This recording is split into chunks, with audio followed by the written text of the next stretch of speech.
Welcome back, everyone. I wanted to pick up on where we left off last time. We're taking a look at World War One, and Sister Coleridge gave a great overview to war and the propaganda and some of the art that comes out of the war is that people are starting to respond to their environment and to some of the changes and the horrors that they see. And that World War One was really a game changer in terms of modern warfare, where it truly becomes a total war that everyone was utilized, men, women, and children were utilized in the war effort, but also became seen as targets, where it's not just military targets that were targeted to blow up or to fire at, but also residential areas and in neighborhoods. And so it really became a war that was trying to a war of attrition, trying to create as many casualties as possible in order to make the other side give in, right? And that the problem was that everyone was hoping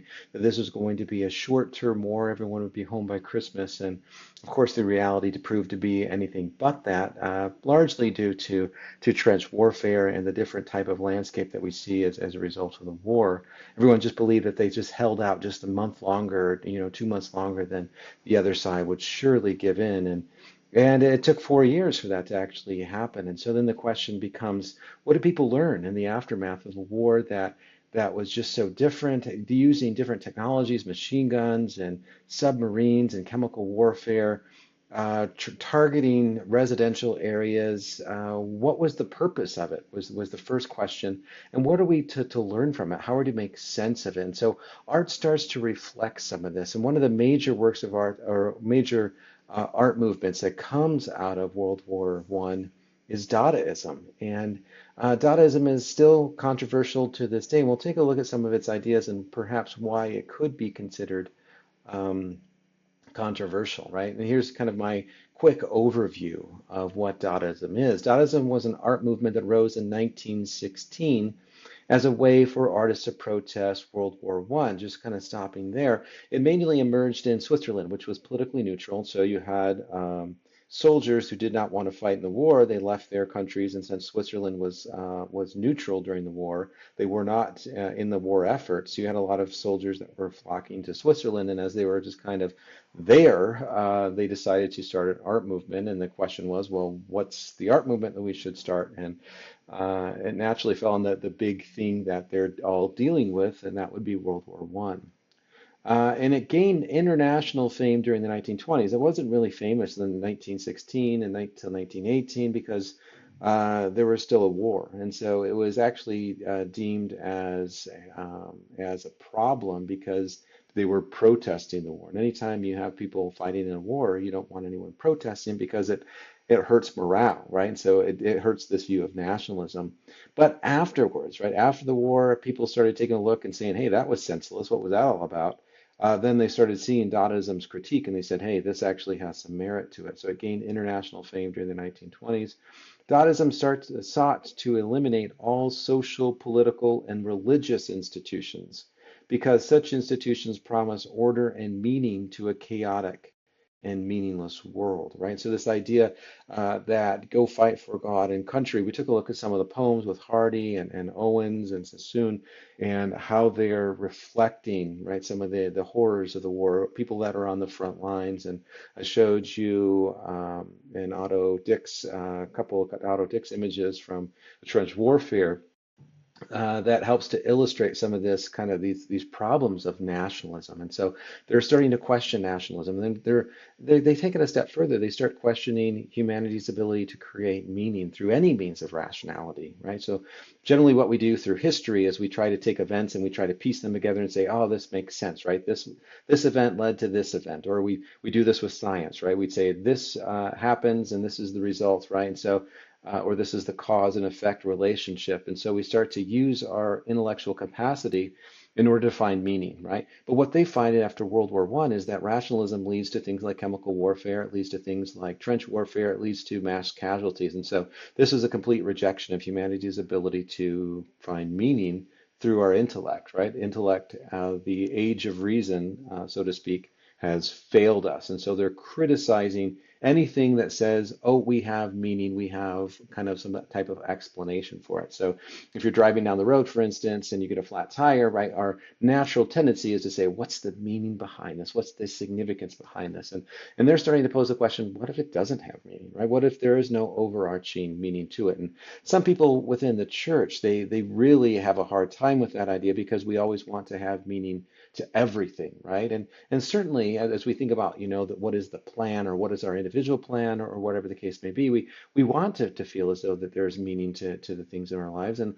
I think in a lot of cases there are those meanings to our life, but some things might not, right? Some things just happen because it just happens, right? And so they're questioning that. How much is, divine order or human created order, and how much of it is just chaos? And so that's some of the criticisms that we see within their art.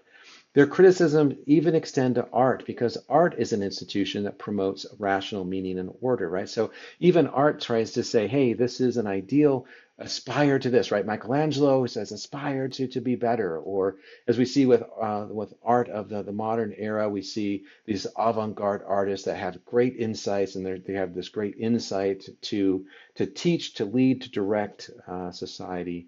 And they're suggesting, well, all human endeavors to try to find meaning are futile because life to them seemed meaningless. And so even art, which promotes meaning and truth, they're starting to attack that, right?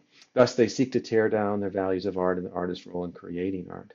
Their works generally are playful criticisms against rational order, and so they are criticizing humanity's ability to make sense of things, because they believe, by and large, and what seems to be the case for them, is that life lacks meaning, it lacks order, that the world is just chaos, and so their works of art are going to feel more chaotic, and they're going to criticize our ability to find meaning. And what I think a lot of people misunderstand about Dadaism is that playful element, that it's meant to be funny, right? And perhaps we're taking life a little bit too seriously, and so they try to slow it down. And so, for instance, with Marcel Duchamp here, with his fountain, he this is what he calls a ready-made because it's already been made. He goes and finds a urinal, and he then signs it R. Mutt, which is a kind of a play on the actual manufacturer, which is I think it was R.L. Mott, and so he signs it as though he's an artist, but the true artist is a manufacturing company.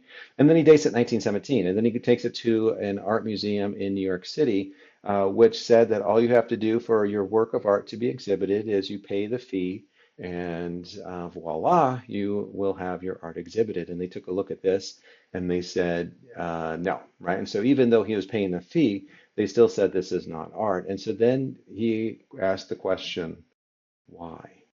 And that becomes the foundational question throughout the 20th and into the 21st century, right? Dadaism casts a tremendous shadow. This is kind of the first strike against, the Renaissance, or the first real strike against the Renaissance. There's been other works of art that have kind of questioned its values, but what this is questioning is what is art and what is an artist?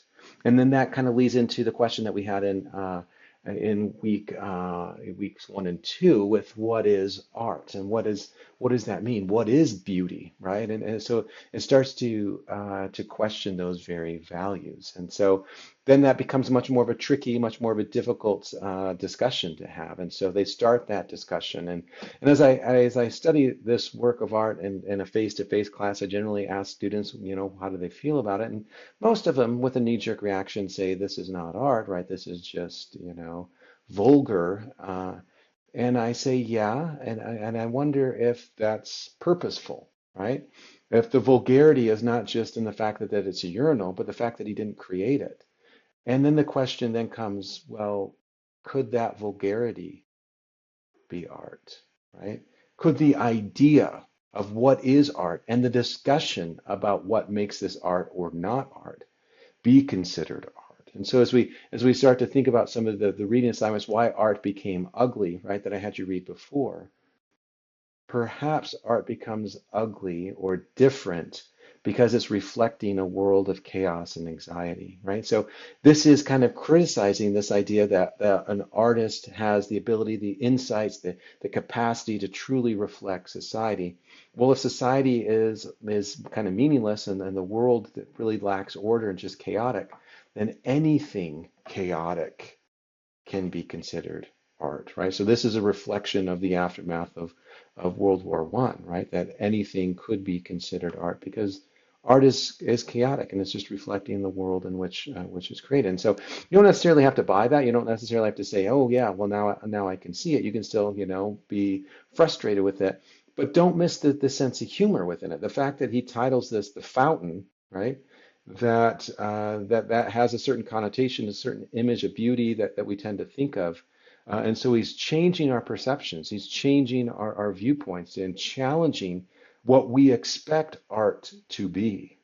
And he's getting us to think beyond our preconceptions or the propaganda that's shaped, right? Even within the art world, there's propaganda about who could be an artist and how art should be perceived. And he's starting to question that idea. And so, in some ways, right, he's reflecting the randomness in the of the outside world. But I mean, you kind of have the question, right? Is this truly a random object? In some ways, yes, it is, and in some ways, I mean, it's not. I mean, it's has a design, it has an intent, and the idea of he's reflecting randomness is the title truly random? Maybe not, right? And so you have to question again. They are, questioning these values, but again, there's some limitations to their argument as well, and so we have to kind of consider that as we move forward. Taking a look at another work that he did. This one he calls an assisted ready-made because what he does, he goes into a postcard at the Louvre. Sorry, my mouse again, with a mind of its own, goes into the Louvre and buys a postcard and gives it a mustache and a goatee, and then he titles it LHOOQ, which is French for she has a hot backside, right? And so again, he's starting to question this idea of what is art and whether that could be art, right? Could the discussion, could the questioning of what is art be considered art? And so it's kind of an interesting idea. I don't know how you feel about that, right? But it's posing that idea. And again, it's meant to be humorous, right? So the objects that he's choosing are not necessarily exactly random, right? Because this one is considered the pinnacle of Western civilization. Anytime you speak about Western art, generally the example of that is going to be the Mona Lisa. And then he quote unquote defiles it with a mustache and a goatee, and then gives it kind of the cheekish title below that about her backside. So it's not exactly random, but it is questioning how much expectations that we should get out of our human endeavors, right? And if life really is random, if art is, or if life truly is somewhat meaningless or seems meaningless, can art or should art reflect that, right? Here's another one by a different artist. This is Man Ray, and he entitles this one "The Gift." And so again, this one combines two already made objects, the spikes and the iron, and he combines them into something new. And so then again, the question can be, can this be considered art, right? Well, what is art? And so if you didn't like Mona Lisa or you didn't like, Duchamp's A Fountain, right? I mean, both of these they're taking something that's already made and trying to make an idea or a commentary to an extent out of it. This one, is this enough, right? Taking two different objects and putting them together, could that be changing the purpose, changing the function of something that else? Can that be considered art, right? So again, getting back to our criteria, those seven components, right? Something that's multi-layered, something that has gravitas, something that has importance, something that takes talent, the virtuosity, is something that's timely and timeless, right? How would we measure Dadaism up to these standards, right? So again, something to consider. And then a couple other works that I wanted to show you. Max Ernst here, The Murdering Airplane. This one's kind of interesting. His work expresses those perspectives of his personal traumatic experiences in World War One, and it reminds us of the fears and horrors and the unconscious, hidden danger of humanity. amid kind of daily events. And so what we see with this one is a an airplane that has both, manufactured parts with the wing and the tail, but then also human parts. And so this is the murdering airplane, which is kind of, perverting humanity and the creation of humanity, right?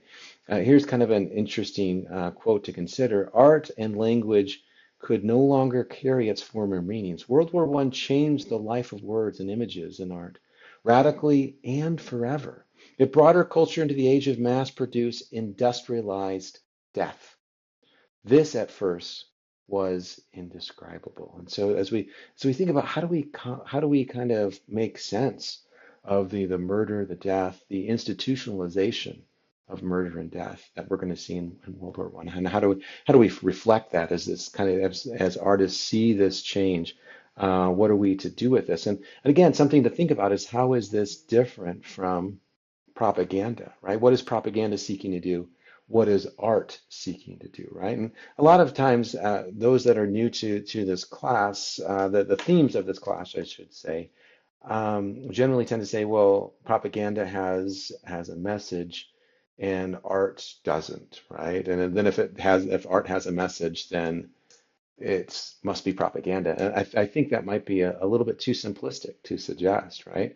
Because I think art is going to have a message. Propaganda is going to have a message. But what they do with that message and how they create that message is going to be substantially different. So we have to kind of think about those nuances as we move forward. A couple other works to think about. These are all coming from Dadaism, different Dadaism. George Gross is part of German Dadaism, and so the different areas it starts to kind of packets or little pockets, I should say, of Dadaism start to emerge in different countries as each of these, start to experience the aftermath of World War I. And so it does become an international movement, and it does frame the way that people start seeing some of their frustrations with the war, and we'll see some of these frustrations as we take a look at the lost generation next week. But this one is the pillars of society. And so what we see here is, the priest over here teaching, leading people, and then we see the pillars of society, the businessmen, the leaders, and then the soldiers over here. And they're all kind of leading, directing the masses. But again, they're promoting this idea of nationalism. But what are they doing with nationalism? They're focusing on unity. Why do they want unity? What are they going to do with unity? They want people to be, to have honor and glory and courage and sacrifice. But what are they really doing with it? So as we think about our leaders, as we think about those that are in charge shaping nationalism, what is the effect that they're doing with nationalism, right? Are they leading people to, this better end, or are they using it for their own selfish endeavors? And so, as we see here, there's kind of some interesting commentary that we see within the work as these wealthy individuals have their heads open, and we see here some kind of mechanism coming out, or we see some dung coming out of this head, or this guy has a cup that's reversed on his head, making fun of the mindset of those that are in power and how they use their power to manipulate the masses and to serve their own individual needs. And just to leave off with this work, Raoul Hausmann and his work here that we see the spring of our time, what we see is a head of a mannequin. And he didn't create this, so it's similar to what we see with Duchamp, right? His ready-mades. It mainly is a blank face, and we get this sense of the military, right? Right here with it, just kind of a blank face, a blank stare, and the fact that it's wooden suggests, right, kind of an emptiness, that the military is not really looking for, critical thinking. Or at least that's what he's suggesting. Of course, the military does want people that can think, but at least he's making a commentary on they want soldiers who just, theirs is not to reason why, theirs is but to do and die, as we see with Tennyson's poem at the Charge of the Light Brigade, right? So thinking about the mindset. But there's a sense of uniformity, right, with the fact that this is a manufactured head. The attachments that are all attached to him are kind of symbols of our desire to control nature, right? The ruler or measurements, things like that, are our desire to use rationality, in order to control our world around us. right? And so we see that this is kind of a commentary on our futile attempts to create scientific advancements, but we use that scientific advancements in order to go out and to destroy lives. And so it's kind of interesting because Dadaism is critiquing our vain efforts to make sense of the world around us and how when we do kind of make sense of the world around us, we generally tend to turn towards chaos and violence to do that. And we'll see a little bit more of those ideas manifest and the ideas of Freud when we take a look at that next week. Um, but in some ways their art is supposed to reflect that meaninglessness, but also it's kind of tricky because their art, even though they're, it's not quote unquote promoting an idea because they think all ideas of humanity are equally flawed, and so they should, not have an idea that's promoting because all ideas can be, I don't know, manipulated and to serve someone else's end. They're trying to do that, but they still do have a message, right? They still do have a commentary.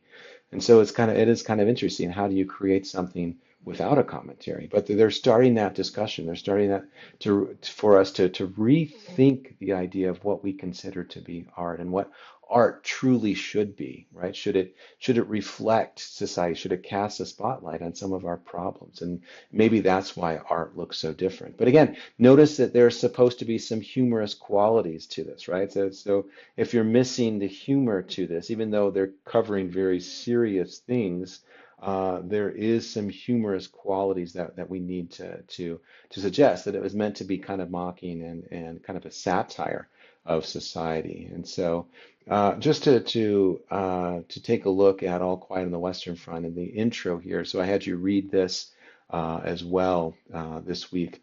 I want you to think about this kind of quote as we think about, is nationalism good or is nationalism bad, with Remarque. And he was in the war and he's reflecting on his experiences after the war. And his soldier, the protagonist as a soldier in the war, faces some atrocious things on a daily basis. And he says, at the very beginning, he says, this book is to be neither an accusation nor a confession, at least of all an adventure. Right. So the idea of, Tennyson's Charge at Light Brigade, right? This is an adventure. We're all going out for bravery, honor, courage, right? He suggests that's not what this book is about, because that's not really what war is about, right? He says to those who stand face to face with it, right? This is something different. It will try simply to tell of a generation of men who, even though they may have escaped shells, were destroyed by the war. Right? So there's a different mindset of what war actually does, what nationalism actually does. And we'll take a look more of that when we take a look at the Lost Generation with Hemingway and Hills Like White Elephants. And says people are grappling with the devastation and people are just shattered by this. World War I shattered society. It shattered society in terms of the population with 20 million people dying, but it shattered the boundaries of Europe. It reshaped the entire map of Europe with new nations coming about, and old nations kind of falling away. But it also destroyed the psyche of those who experienced it as soldiers, but not just the soldiers, the civilians experienced it too, firsthand, right? They saw the war, they heard the war, they felt the war, right? They were displaced by the war. They were, family members that were civilians, that were non-combatants, that had no weapons on them, were mercilessly gunned down in the war.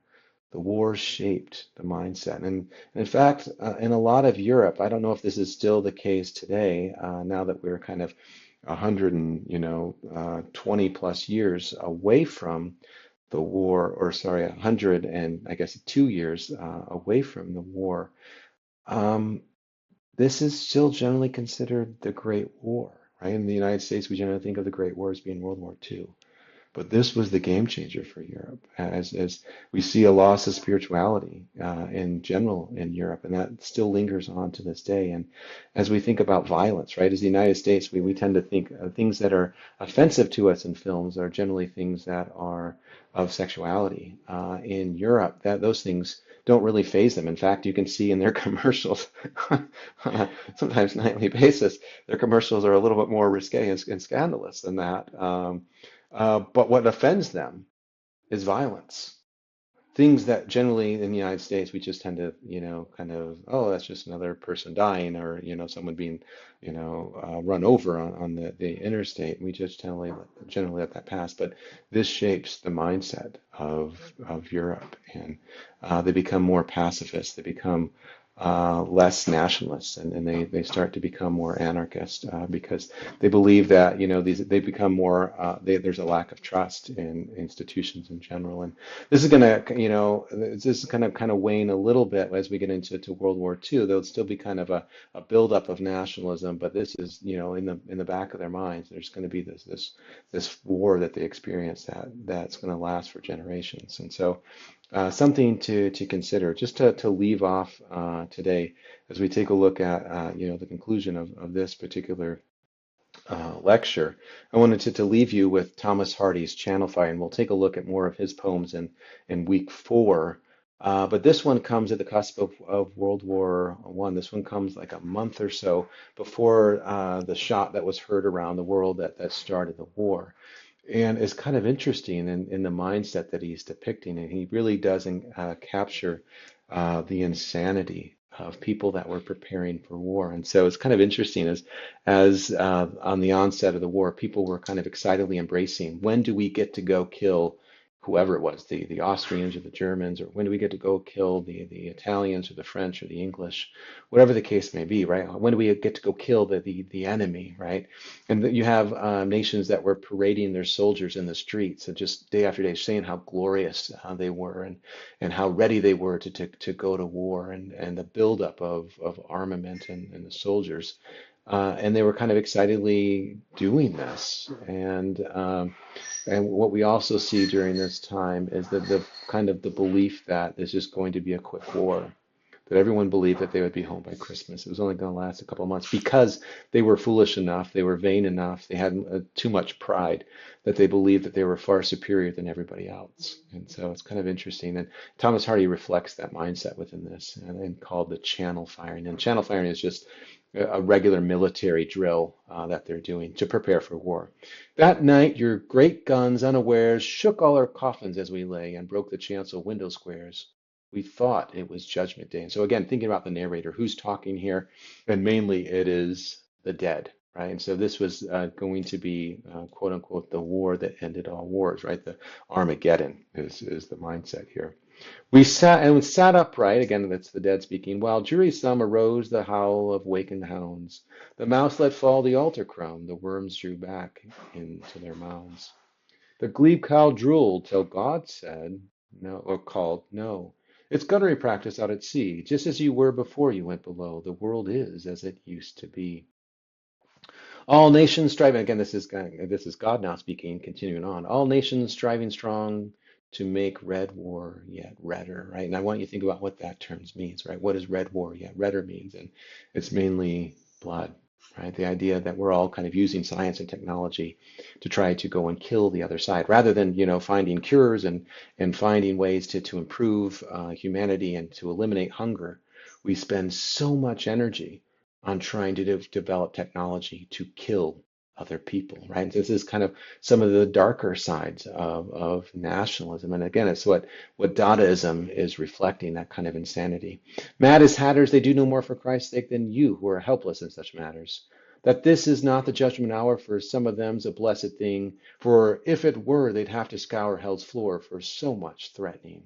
Ha ha, it'll be warmer when I blow my trumpet, if indeed I ever do, for you are men and rest eternal sorely need. So down we lay again. Again, this is the dead kind of speaking from their perspective. I wonder will the world ever saner be, said one, than when he sent us under in our indifferent century. And many a skeleton shook his head, instead of preaching 40 year, my neighbor parson thirdly said, I wish I had stuck to pipes and beer.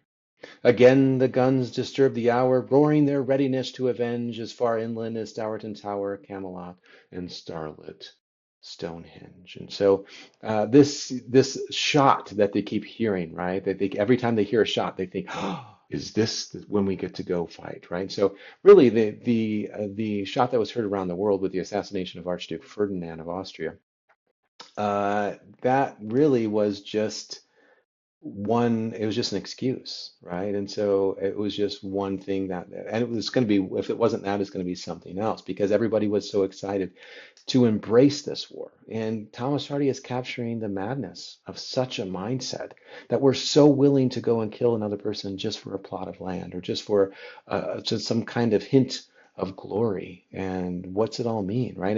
As we think about this within the kind of a gospel context, is this how we're supposed to be, right? Is this why God sent us down here, is to get glory, to go and kill the other side? Does he see us in terms of nationalism? So we have to kind of think about how propaganda has shaped our perception of ourselves and how we see the world. And so it's kind of an interesting poem that shapes some of the mindset of World War One. And we'll continue on with this theme as we take a look next week.